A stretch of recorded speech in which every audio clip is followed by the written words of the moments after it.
Bismillahirrahmanirrahim. Assalamualaikum warahmatullahi wabarakatuh. Alhamdulillahilladzi wahabana ni'aman mutanawwi'ah, masalan ni'matal hayah wa ni'matal aqidatas sahihah.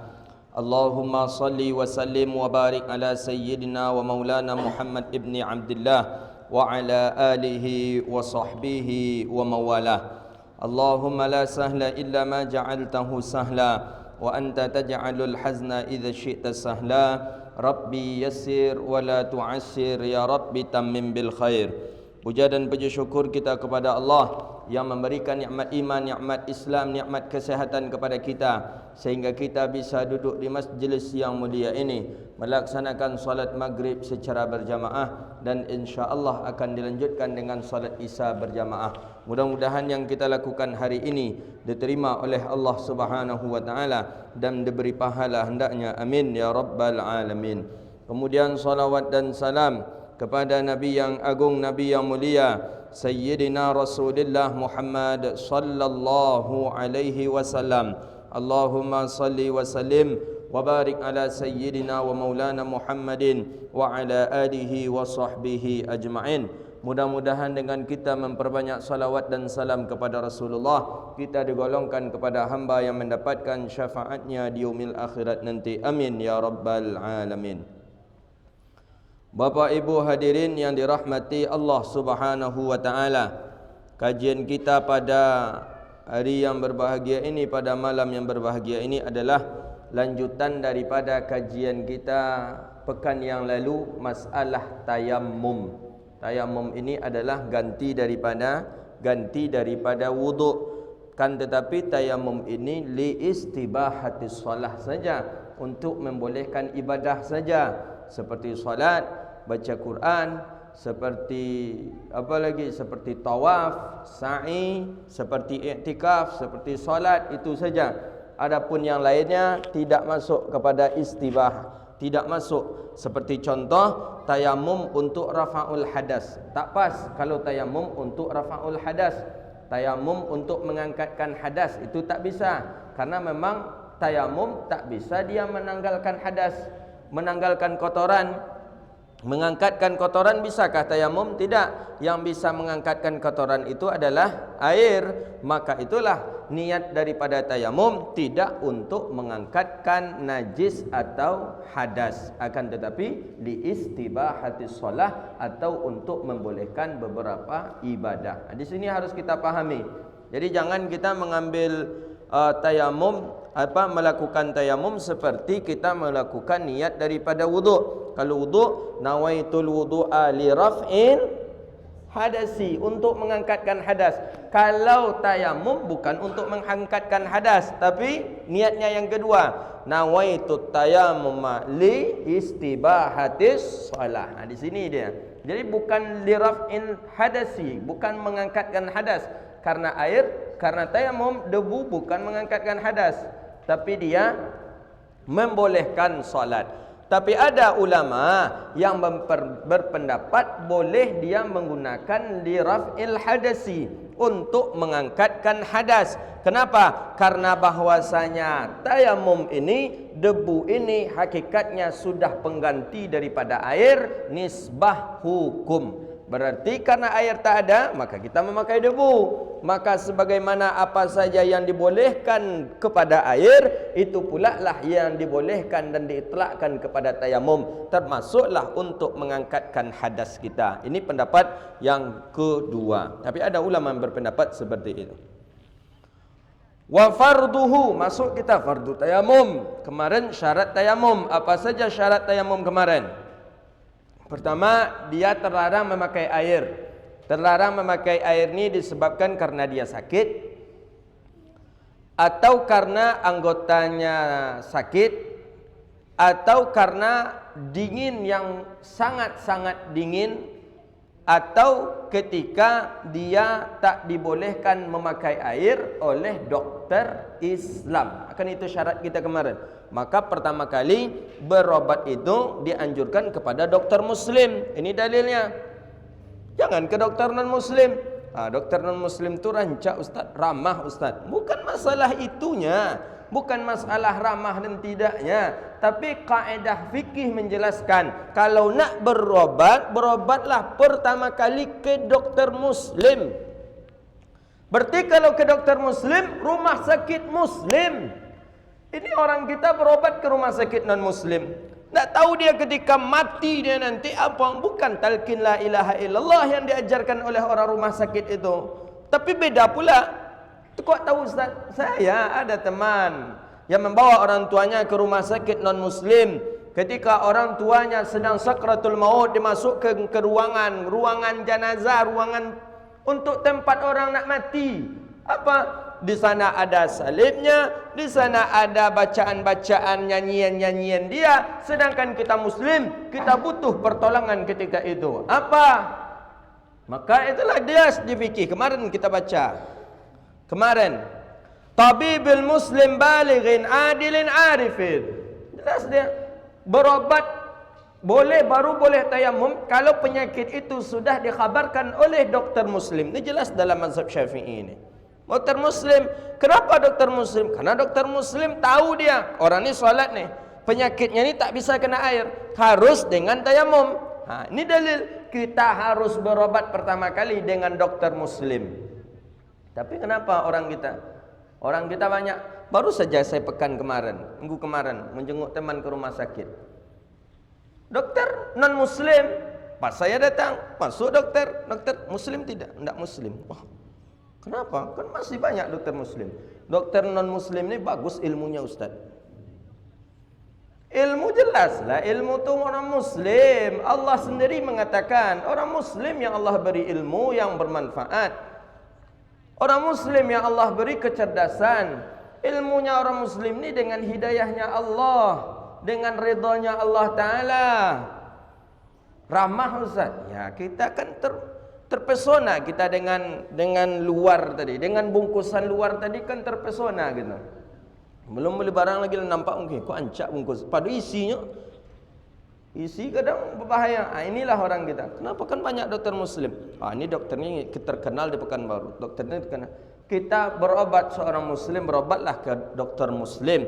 Kita seorang Muslim, belanjalah di kedai Muslim. Kita seorang Muslim, bantulah saudara Muslim. Jangan memperkaya orang non-Muslim.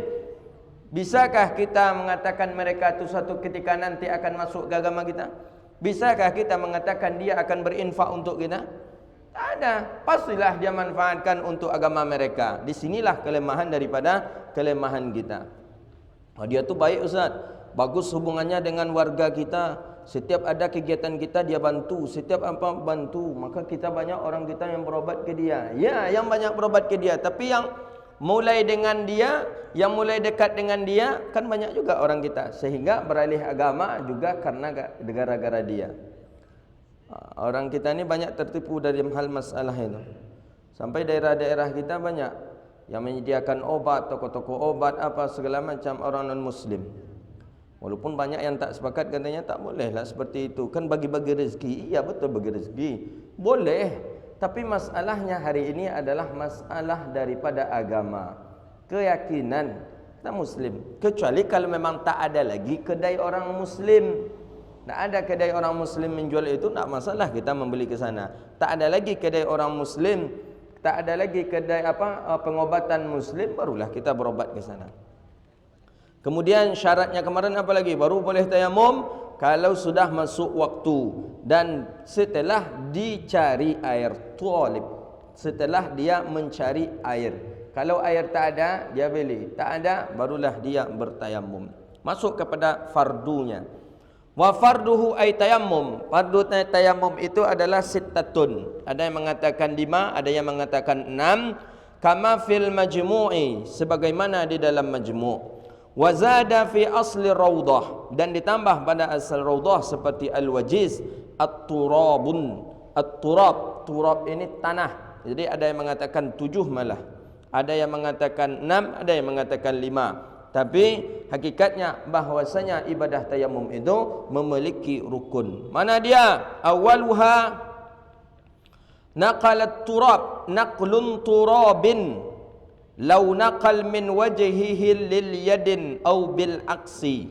Pertama, mengambil daripada turab. Turab ni kemarin apa yang kita bahas kemarin, sa'idan tayyiba, ay turaban tahiran. Debu, tanah yang bercampur, tanah yang menghasilkan debu, dan debu itu adalah debu yang suci. Ghubbar, ghubbar ini adalah debu, tanah debu yang suci. Itu kita ambil, itu rukun yang pertama.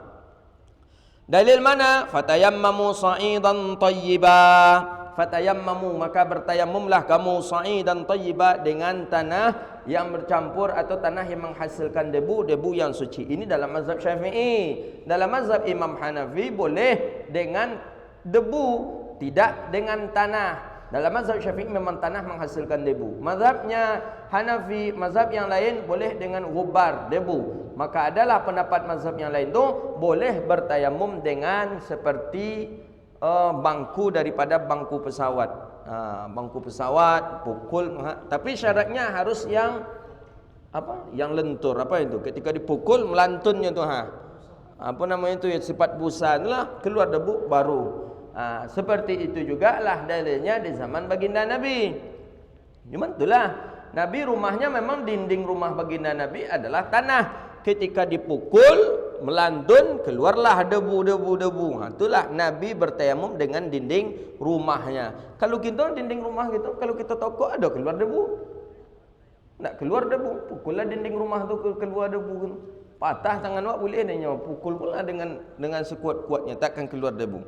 Turabun, jadi itu yang pertama, memindahkan atau mengambil daripada turab, tanah. Ai iqsaduhu bi an tanqiluhu ilal adwin. Jadi dia memindahkan daripada tanah yang bercampur daripada debu tadi. Tapi dia berniat, yang kedua itu adalah qasduhu. Dia berniat, niatnya apa? Niat tayamum. Itu dia syaratnya lagi, rukunnya lagi. Harus ada niat tayamum. Setelah dia ambil tanah, kemudian dia berniat. Berniat inilah mulai nawaitu tayamum. Bagaimana? Bukan rafa'ul hadasi, tapi li istibahatis shalah. Kan kalau kita niat wudu, nawaitul wudu'a li raf'il hadasil asghari li istibahatis salati fardhan lillahi ta'ala. Tapi kalau tayamum tidak memakai rafa'ul hadasi, tapi cukup dengan istibahatis salati. Caranya, ini dia. Yang ketiga, niyatun istibahatil fardhi istibahatis salah. Niatnya itu adalah untuk membolehkan salat, bukan untuk mengangkat najis. Ini dalam mazhab kita ini. Atau kita niat untuk mengambil atau membolehkan ibadah yang lain, seperti mashul mushafi, menyentuh Quran. Menyentuh Quran kalau dalam mazhab Syafi'i wajib berwuduk enggak? Wajib. Kalau tak berwuduk kita menyentuh Quran, hukumnya haram dalam mazhab Syafi'i. Karena dalilnya mana? Dalilnya dalam ayat la yamassuhu illal mutahharun. Jangan kalian sentuh Al-Quran kecuali dalam keadaan bersuci. Bersuci maksudnya di sana adalah berwuduk. Kita baru boleh nyentuh Al-Quran, Bapak Ibu yang dirahmati Allah, kalau kita berwuduk. Termasuk dalam mazhab Syafi'i menyentuh warakah. Warakah ni kertas Al-Quran. Umpama ada kertas Al-Quran yang tanggal, yang tangkek, yang tangga dari Quran tu terjatuhnya, yang terlapih jatuhnya Al-Quran tadi, kertasnya tadi, kita wajib dalam keadaan bersuci boleh mengambilnya dan meletakkannya kembali, karena dia adalah bagian daripada Al-Quran. Termasuk dalam mazhab Syafi'i menulis ayat Al-Quran. Kita umpama seorang guru, ketika menulis ayat di papan tulis, itu harus kita dalam keadaan bersuci. Kalau dalam mazhab Syafi'i agak ketat sedikit dalam masalah Quran. Ketat sekali. Menunjukkan kaki itu apa bahasa Indonesianya tu? Tahu kan menunjukkan kaki ke muka tu, ke depan tu, Al-Quran di muka. Ini Al-Quran. Ustaz ni menunjukkan kakinya ke Quran, tak boleh. Dia tahu menunjukkan kaki. Apa bahasa Indonesia tu? Selanjar. Melurian kaki ya. Meluran kaki kok kaki bengkok bentuk itu tu Al-Quran yang muka itu itu tak boleh itu. Ya, begitulah adab yang tinggi terhadap Al-Quran. Maka dalam mazhab Syafi'i agak ketat sedikit. Termasuk orang yang berhadas tak boleh memegang Quran. Dia kentut atau berhadas kecil tak boleh menyentuh Quran. Membacanya boleh. Orang yang berhalangan haid nifas tak boleh. Orang yang junub tak boleh memegang Quran. Hadas kecil saja tak boleh dia memegang Quran. Kemudian banyak kalau dalam mazhab Syafi'i, maka Imam An-Nawawi ada punya kitab yang bagus dalam masalah Quran. Beliau beri nama dengan Tibyan fi adab hamlatil Quran. Itu di dalamnya adab tentang Al-Quran, kita terhadap Al-Quran. Salah satunya itulah tak boleh Al-Quran dibawa ke dalam hamam, ke dalam toilet, ke dalam WC. Jangankan Al-Quran, warakahnya saja, kertasnya saja kita bawa tak boleh. Atau jangankan itu, kita ambil kertas, kita tulis ayat Al-Quran. Kita tulis ayat Al-Quran, kita lipat, kita bawa ke dalam WC toilet, tak boleh, hukumnya haram. Begitulah saking dahsyatnya, mulianya Al-Quran itu. Jadi kalau kita berniat tayamum, silahkan. Umpama kita nak memegang Al-Quran, air tak ada, atau ilat yang kemarin itu sudah ada pada diri kita, kita tak boleh memakai air. Kita sakit, dicari air pun tak ada, kita tayamum untuk mengangkat atau membuka daripada Al-Quran. Masya Allah. Kemudian dibolehkan tayamum itu, ini kalau niat di istibahatis solah, ya, istibahatis solah, masuklah di sana menyentuh daripada Quran. Termasuk jugalah iktikaf. Iktikaf bolehkah orang yang tayamum iktikaf? Boleh dia iktikaf. Ya, boleh dia iktikaf orang yang bertayamum. Cuman berlakunya tayamum itu li salatin fardin wahidin, untuk salat fardu saja. Satu fardu saja berlaku. Umpama zuhur masuk, kita bertayamum. Setelah kita bertayamum, kita cari air ni, kita cari air. Masuk waktu kita cari air, tak dapat air. Akhirnya kita tayamum. Tayamum, salat zuhur kita. Setelah salat zuhur, maka selesailah tayamum kita. Nak salat kita, ulang lagi tayamum. Begitu dia. Jadi tayamum itu berlaku untuk satu kali salat fardu saja, tak berlaku untuk yang lain. Berbeda dengan wudu. Wudu zuhur, kalau selagi tak batal wudu zuhur, asar boleh juga lagi. Selagi tak batal pula di asar, maghrib kita di wudu zuhur masih boleh. Berbedalah dengan tayamum. Kalau tayamum itu cuman sekali saja.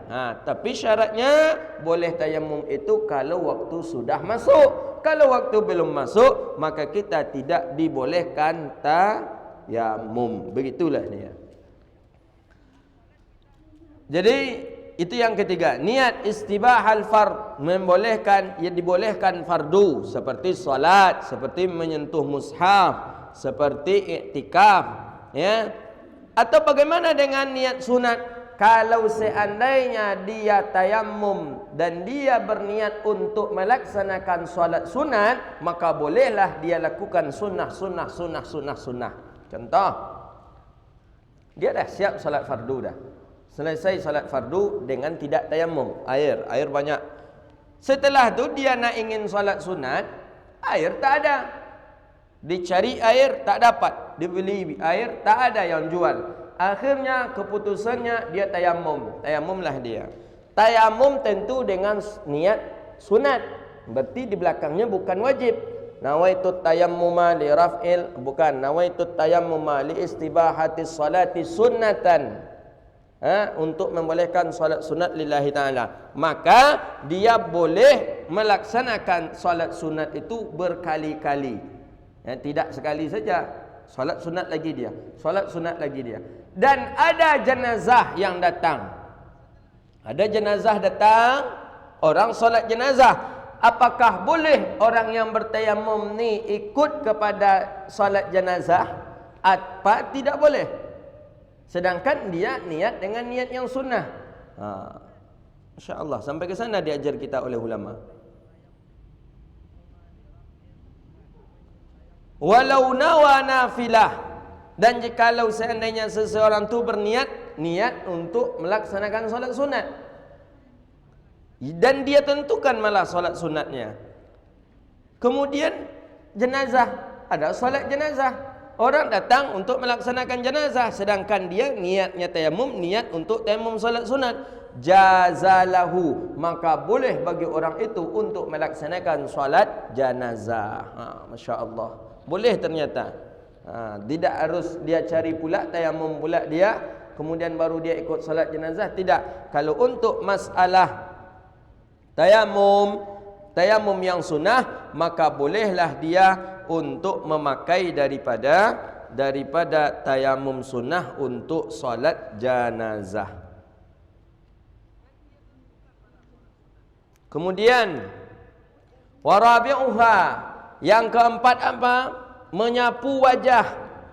Ai wajhul mutayammimu, artinya wajah orang yang bertayamum. Menyapu wajah, zahir lihyatihi wa in kharaja an haddil wajhi walau bi ghairi yadihi. Apa contoh?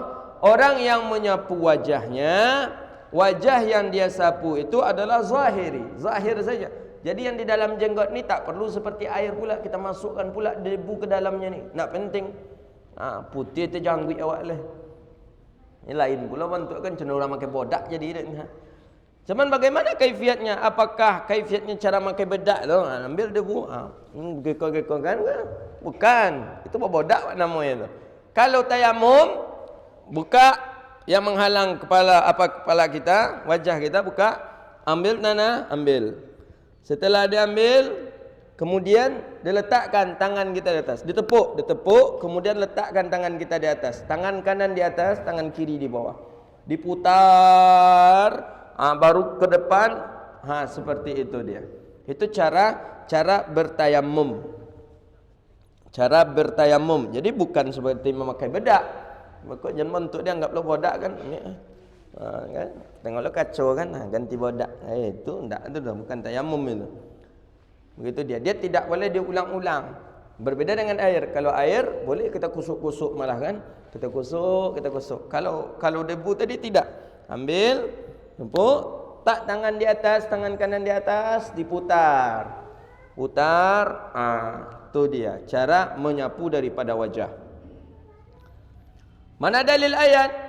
Famsahu biwujuhikum wa aydikum, sapulah wajahmu dan tangan kamu.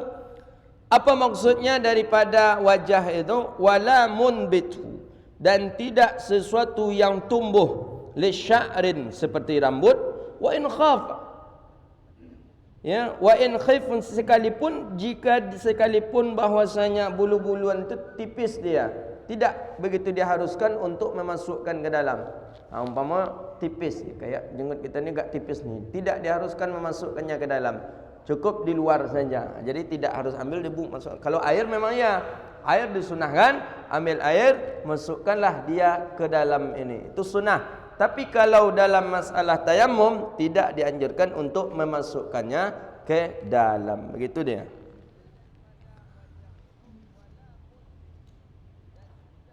Jadi tidak termasuklah yang apa namanya, yang tempat tumbuhnya rambut, tempat tumbuh bulu-buluan, tidak. Fala yajibu isalut turabu ilaih, tidak diwajibkan isal, menyampaikan turab, tanah, turab akan tanah, ilaihi, kepadanya. Jadi tidak dianjurkan untuk menyampaikan tanah tadi ke dalam kau. Jangan sampai pula debu tadi ke dalam ini, tidak dianjurkan. Yang kelima, rukunnya lagi, menyapu yadaini ma'al mirfaqain, sampai dua siku. Sampai dua siku, menyapu sampai kepada dua siku. Mana dua siku ni? Dua siku, menyapu. Jadi setelah pertama tadi kita ambil, tepuk, taruh sini, selesai. Ambil lagi, jangan debu yang tadi juga kita langsungkan. Ambil lagi, tepuk, letakkan dia di bawah. Tangan kiri di bawah, tangan kiri di bawah tangan kanan. jalankan dia.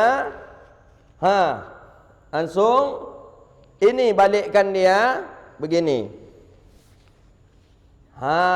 Selesai dia. Anda mau betul ikut ke? Tu orang mengaji kan, nampak dah mu tu jemaah. Nampak jemaah tu tayamum, ambil dia bung. Itu apa lah namanya? Kalau dengan air, maka itulah gunanya kita mengaji. Mengaji untuk mengetahui. Ya, jangan sama kita dengan orang. Itu beda gitu. Kau diamalkan. Ketika kita tahu tayamum itu seperti itu dia. Ambil tangan kiri. Tangan kiri di bawah tangan kanan. Sampai ke siku. Ya, baju dibuka ni, bukan tak dibuka. Buka baju ni. Sampai ke siku. Siku langsung. Sampai ke pergelangan. Ini pula lagi, balikkan ini. Sampai ke sini. Terus, baru ini dua ni. Begitu caranya dalam bertayamum. Kamu nengok jemaah umur kadang tayamum. Ambil dia dari bangku pesawat. Mungkin tak diajar dek pembimbing umrohnya. Entah macam mana tahu. Ambil dia tu. Misalnya dianggapannya memang tangan ni harus kena debu tu. Makanya ratakanlah dengan debu. Habislah berdebu lagi. Padahal bukan, ya, bukan, tidak harus seperti ini. Kemudian yang keenam, tertib. Jadi tertib itu yang dahulu didahulukan, kemudian dikemudiankan. Jadi niat dulu, wajah baru tangan kita. Sunnahnya lagi. Sunnah mana? Wasannu lil mutayammim li asabihi wa fi ba'd an-nuskhi tafriq. Dia agak merenggangkan daripada jarinya. Maka seperti ini. Tidak seperti ini. Agak renggangkan jarinya. Begitu dia. Agak dia renggangkan. Tafrij. Dia renggangkan jarinya. Kemudian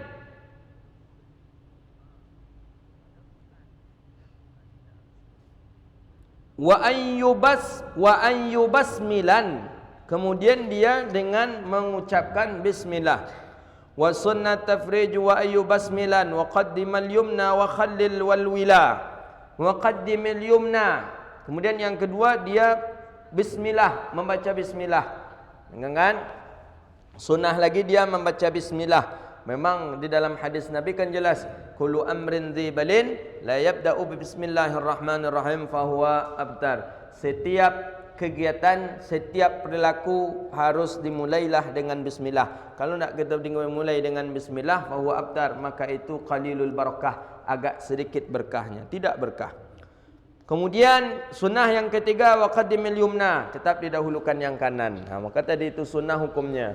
Maka itu dari sini ke sini diputar, karena ini sebelah kanan, maka tangan kanan di atas. Ini diputar, ini baru dah ke sini, ini baru ini diansur memutarnya. Begitu. Baru ke depan. Yumna, kanan dulu. Kaki jangan disapu pula dah. Pokoknya galak nak ada orang makan. Kaki nak ustaz. Buka kepala kan ambil lo debu tadi kalau ke rambut buka kan. Hendak dia itu saja dia wajah dengan tangan saja. Ya, tangan saja. Yang lain tidak. Kemudian khalil yusannu lahu ay yakhlila bainal asabi'i yadayhi bitashbik. Bitashbik, tashbik tu bertepuk tangan. Begitu dia. Menghilal, khilal ni nyelang ibu jari. Maka tadi itulah. Sampai juga. Begitu caranya. Itu sunnah hukumnya. Tak pun begini kan, tak masalah. Sunnah saja.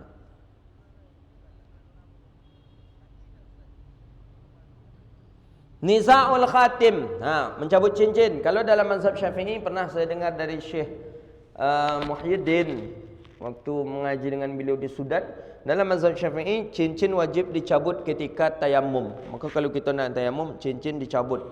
Cincin dicabut untuk apa? Untuk biar ini kena oleh debu. Ketika kita berwuduk, cincin tak perlu dicabut.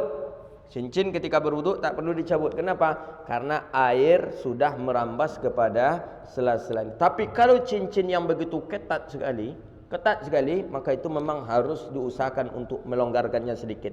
Memutarnya seperti ini kalau kita berwuduk. Cincin kita tu ketat sekali, maka harus diputar ketika kita berwuduk. Tapi ketika bertayamum wajib buka, baik dia longgar ataupun tak longgar, harus dibuka ketika untuk bertayamum. Mana yang suka pakai cincin jangan sampai kalau ketika bertayamum buka cincin, jangan pakai cincin ini.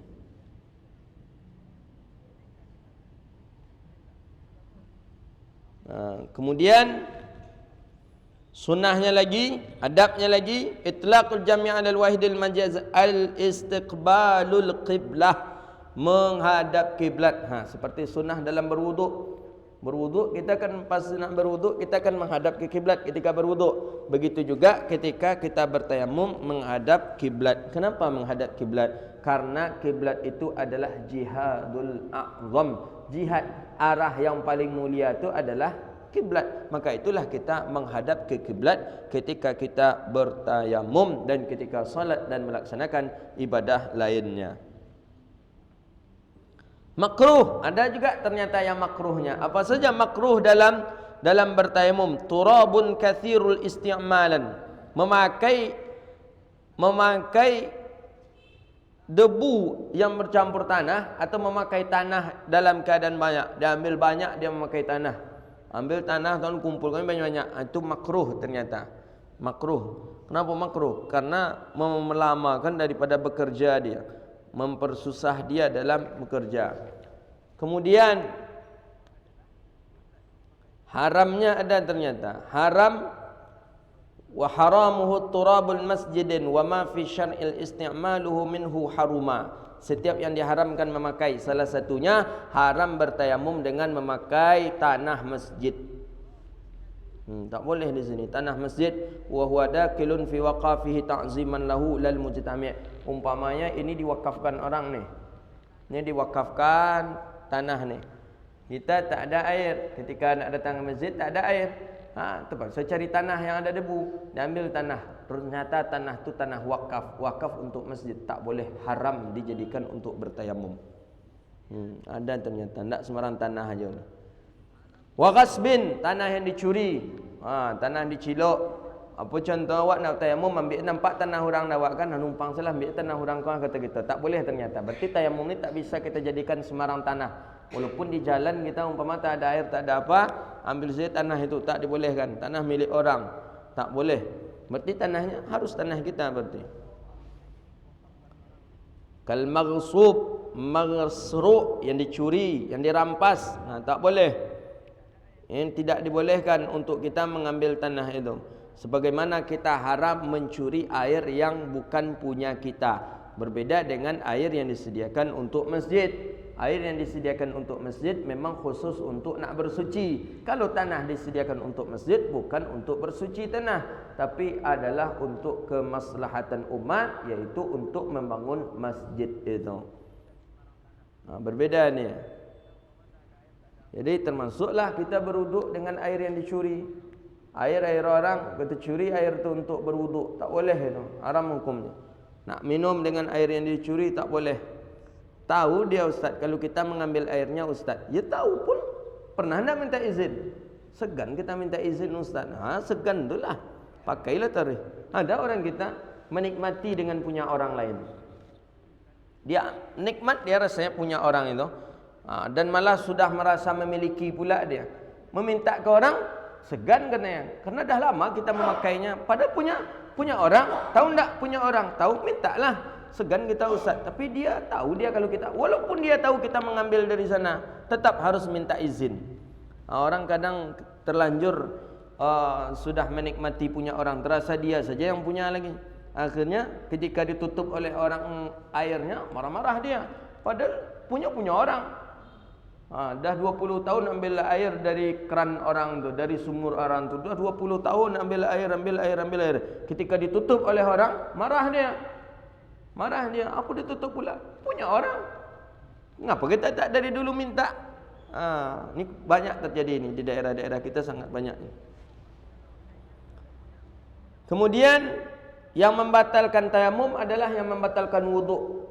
Yang membatalkan tayamum, membatalkan wuduk. Apa saja yang membatalkan wuduk, maka itu juga yang membatalkan tayamum. termasuk bersentuhan kulit laki-laki dan perempuan yang ajnabi yang dibolehkan menikah, termasuklah keluarnya angin, keluarnya sesuatu dari dua jalan, jalan depan, jalan belakang, batal wuduk.